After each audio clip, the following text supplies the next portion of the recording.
Movie की शुरुआत में हम क्रिस्टीना नामी एक लड़की को देखते हैं जो कि फिशिंग कर रही होती है। जब वो वापस आती है तो उसका स्टेप डैड टॉम इस चीज के लिए उससे काफी गुस्सा होता है। फिर जब वो लोग फार्म हाउस से घर जा रहे होते हैं तो टॉम को रास्ते में जॉर्ज नाम का एक आदमी मिलता है जो कि उसका हमसाया था। इसके बाद हमें पता चलता है कि जॉर्ज एक गैरेज में काम करता है, लेकिन वहां पर उसकी इनकम ठीक ठाक नहीं होती, जिसकी वजह से पूरी फैमिली परेशान होती है क्योंकि उसके पास बहुत ही कम कस्टमर्स आते हैं और जो लोग आते हैं वो उसे पूरे पैसे भी नहीं देते। फिर हम टॉम और उसकी मॉम कैथरीन को देखते हैं जो कि मौसम की वजह से काफी परेशान होती है, जिसकी वजह से टॉम उसे अपने खेतों को बेचने के लिए कहता है और जिस बात पर कैथरीन उससे काफी गुस्से हो जाती है। फिर हम टॉम की बेटी क्रिस्टीना को देखते हैं जो कि एक बार में होती है। जब वो वहां से बाहर आती है तो जॉर्ज उसे लेने के लिए आया हुआ होता है और यहाँ पर हमें पता चलता है कि क्रिस्टीना और जॉर्ज के दरमियान अफेयर चल रहा है। फिर जब जॉर्ज घर वापस पहुंचता है तो वहां पर उसकी बेटी हैदर भी आई हुई होती है। उसकी बेटी जॉर्ज से पूछती है कि वो कहां पर था, जिस पर जॉर्ज उससे झूठ बोल देता है कि वो गैरेज में था। इस दौरान हम देखते हैं कि किम का एक छोटा बेबी भी है जिसका नाम रीज होता है, जिसे वो अपनी सिस्टर हैदर को देकर वहां से काम पर चली जाती है। अगले सीन में हम देखते हैं कि जॉर्ज उन सभी लोगों को कॉल करता है कि जिन्होंने उसके पैसे देने थे, लेकिन कोई भी उसके पैसे देने के लिए तैयार नहीं होता, जिससे वो बहुत ही ज्यादा परेशान हो जाता है। इधर जब किम वापस घर आती है तो देखती है कि जॉर्ज सो गया है और रीज सोफे से गिरने वाला है। ये देखकर किम काफी ज्यादा गुस्से हो जाती है और रीज को लेकर वहां से चली जाती है। तभी जॉर्ज से मिलने एक आदमी आता है जो कि नेचुरल गैस कंपनी से होता है, क्योंकि उसने जॉर्ज के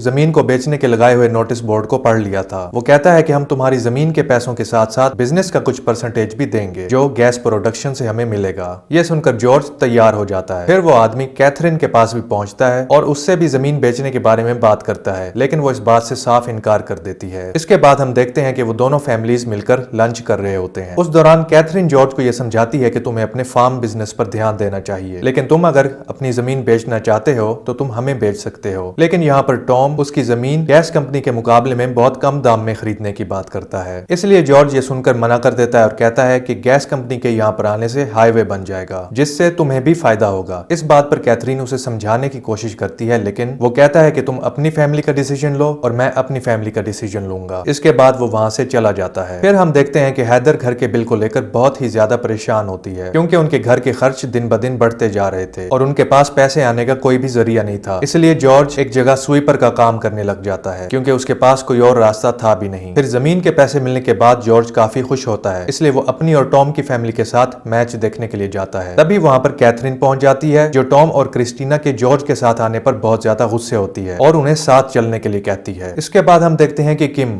ओवरी के साथ टॉम के घर पर होती है तो कैथरीन उसे वहां से जाने के लिए कहती है। इन सब बातों से ये सब पता चलता है कि दोनों फैमिलीज के दरमियान प्रॉब्लम्स बढ़ रही हैं। फिर गैस कंपनी का काम भी शुरू हो जाता है, जिसके बाद हमें एक साल बाद का सीन दिखाया जाता है, जहां पर जॉर्ज की जमीन पर गैस कंपनी का बेस बन गया था और वो लोग ड्रिलिंग कर रहे होते हैं। तभी हमें यहाँ जमीन के अंदर एक अजीब सा लिक्विड दिखाई देता है। साथ ही हम ये भी देखते हैं कि गैस कंपनी की वजह से होने वाले पोल्यूशन से जॉर्ज की फैमिली बहुत ज्यादा परेशान हो रही थी। उसके बाद हम देखते हैं कि ड्रिलिंग की वजह से वो अजीब सा लिक्विड आसपास के पानी में फैल जाता है, जो कि काफी खतरनाक था क्योंकि दोनों ही फैमिलीज उस पानी को पीते थे। फिर अगले सीन में हम देखते हैं कि कैथरीन क्रिस्टीना को ये कहती है कि मेरे मरने के बाद टॉम ये जमीन कंपनी वालों को बेच देगा, इसलिए मैं चाहती हूँ कि मेरे मरने के बाद तुम इस फार्म को संभालो। फिर क्रिस्टीना जब उसे मना कर देती है तो कैथरीन उसका मजाक उड़ाती है और कहती है कि अगर तुम फार्मर नहीं बनोगी तो क्या एक फोटोग्राफर बनोगी, क्योंकि तुम्हारी पिक्चर्स इतनी भी अच्छी नहीं है, इसलिए तुम अपनी जमीन को खोकर एक दिन जरूर पछताओगी। फिर हम टॉम और उसकी वाइफ ओवरी को देखते हैं, जहाँ पर टॉम अपनी गाड़ी ठीक कर रहा होता है। फिर उसी वक्त ओवरी को चोट लग जाती है, जिससे उसे बहुत ज्यादा तकलीफ होती है, इसलिए वो टॉम से काम करने के लिए मना कर देती है। इसके बाद फिर हम कैथरीन को देखते हैं, जिसकी हालत धीरे धीरे खराब हो रही थी। ये देखकर ओवरी बहुत ज्यादा परेशान होती है और जब वो उससे पूछती है तो कैथरीन उसे बताती है कि शायद मुझे एलर्जी हो गई है, लेकिन मैं जल्द ही ठीक हो जाऊंगी। फिर हम देखते हैं कि कैथरीन हैदर से मिलती है और कहती है कि जब तुम अकेली हो जाओगी तो क्या करोगी, क्योंकि एक वक्त ऐसा आएगा कि किम तुम्हें छोड़कर चली जाएगी और तुम्हारा डैड किसी दूसरी औरत से शादी कर लेगा, तब तुम पूरी तरह से अकेली हो जाओगी, इसलिए तुम्हें बिजनेस सीखना चाहिए। उसके बाद तुम साथ मिलकर उसे आगे बढ़ा सकती हो। फिर वो वहां से चली जाती है। इसके बाद हैदर को गैस कंपनी से एक लेटर मिलता है, जिसे देखकर सब बहुत खुश हो जाते हैं, क्योंकि उन्हें लगता है कि उसके अंदर चेक है। लेकिन जब वो चेक करते हैं तो उन्हें पता चलता है कि उन्होंने कंपनी का सारा खर्च उन्हीं से काट लिया है, जिसकी वजह से जॉर्ज को कुछ भी नहीं मिला और इस बात से वो पूरी तरह से टूट जाता है। हालांकि हैदर कंपनी से बात करने की कोशिश करती है, लेकिन वो लोग ये बात साफ कर देते हैं कि हमारे कॉन्ट्रैक्ट में इस बात का कोई भी जिक्र नहीं हुआ, इसलिए सारा खर्चा जॉर्ज को ही उठाना पड़ेगा। ये जानकर किम बहुत ही ज्यादा गुस्से हो जाती है और वो बुरी तरह से रोने लगती है, क्योंकि इतने दिनों तक वो लोग पोल्यूशन में रहे और उनके हाथ कुछ भी नहीं लगा। लगा। इसके बाद हम कैथरीन को देखते हैं जिसकी हालत बहुत ही ज्यादा खराब हो रही थी और उसके पेट से टेंटिकल्स निकल रहे थे जिससे उसे बहुत ही ज्यादा दर्द हो रहा था।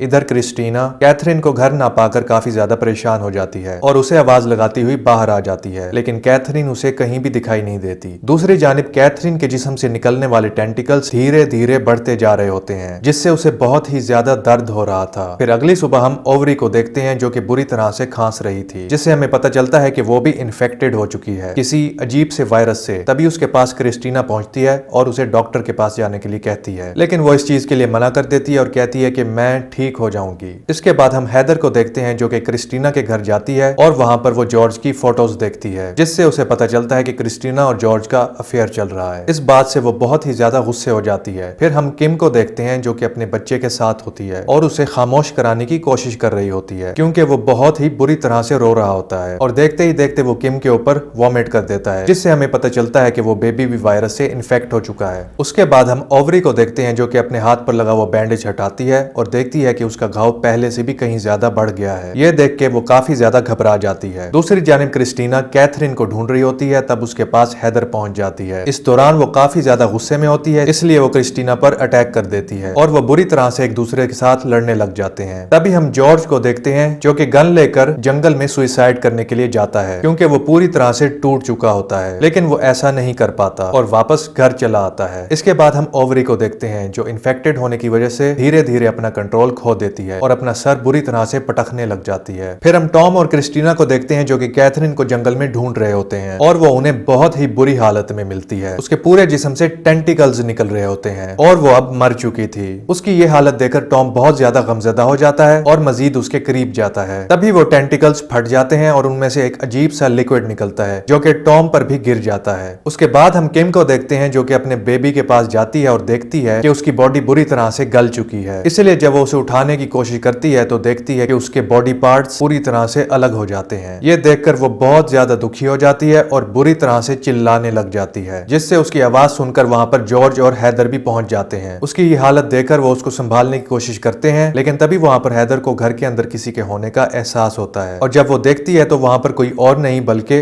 ओवरी थी जो गन लेकर उसे शूट करने की कोशिश कर रही होती है, जिससे वो बहुत ही डर जाती है और एक टेबल के पीछे छुप जाती है। फिर जॉर्ज ओवरी पर हमला कर देता है, जिसका फायदा उठाकर हैदर पर बुरी तरह से हमला करके उसके सर को कुचल देती है। फिर जॉर्ज किम को लेकर वहां से निकल जाता है। हालांकि इसी दौरान हैदर वहीं पर रुक जाती है, लेकिन कुछ दूर जाकर इन्फेक्टेड होने की वजह से किम की बॉडी से भी टेंटिकल्स निकलना शुरू हो जाते हैं और वो वहीं पर बेहोश हो जाती है। फिर जॉर्ज भी गाड़ी से बाहर निकल आता है क्योंकि वो भी अब इन्फेक्टेड हो चुका होता है। तभी उनकी आवाज सुनकर एक आदमी गन लेकर बाहर आ जाता है। वो किम की इस कंडीशन को देखकर बहुत ही ज्यादा परेशान हो जाता है और वो किम को शूट करने लगता है, लेकिन तभी जॉर्ज उस पर अटैक कर देता है और उसका गला दबाकर उसको बहुत ही बेरहमी से मार डालता है। इधर हैदर क्रिस्टीना के पास पहुंचती है तो क्रिस्टीना उसे अपनी मॉम के बारे में पूछती है। इस दौरान वो बहुत ही ज्यादा दुखी होती है, इसलिए हैदर उसे अपने घर ले आती है। तभी उन्हें घर के बाहर किसी के होने का एहसास होता है और जब क्रिस्टीना दरवाजा खोलती है तो वहां पर कोई और नहीं बल्कि टॉम होता है, जिसके अंदर से टेंटिकल्स निकल रहे थे, लेकिन वो अभी भी जिंदा था और इससे पहले कि वो क्रिस्टीना पर हमला कर पाता, क्रिस्टीना उसे गन से शूट करके उसे मार डालती है। हालांकि उसे इस चीज से बहुत ही ज्यादा दुख होता है। इसके बाद क्रिस्टीना हैदर को लेकर एक कैबिन में पहुंचती है, जहां पर हम देखते हैं कि हैदर भी अब इन्फेक्टेड हो चुकी होती है। ये देखकर क्रिस्टीना पूरी तरह से गमज़दा हो जाती है क्योंकि उसे कुछ भी समझ नहीं आ रहा था। फिर जब हैदर को होश आता है तो क्रिस्टीना देखती है कि उसके जिस्म से बुरी तरह से खून आ रहा है। वो कहती है कि मेरे अंदर जो भी है वो चाहता है कि मैं तुम्हें मार दूं। ये सुनकर क्रिस्टीना बहुत ही ज्यादा डर जाती है और वहां से भागने लगती है। उसके बाद वो अपनी गाड़ी में पहुंचती है और उसे लेकर वहां से निकलने की कोशिश करती है, लेकिन गाड़ी खेतों में फंस जाती है, जिससे निकलकर वो पैदल ही भागने लगती है और कुछ दूर चलने के बाद वहीं पर ही बेहोश होकर गिर जाती है। फिर जब उसे होश आता है तो उसकी हालत बहुत ही ज्यादा खराब होती है, लेकिन वो किसी भी तरह घर पहुंच जाती है।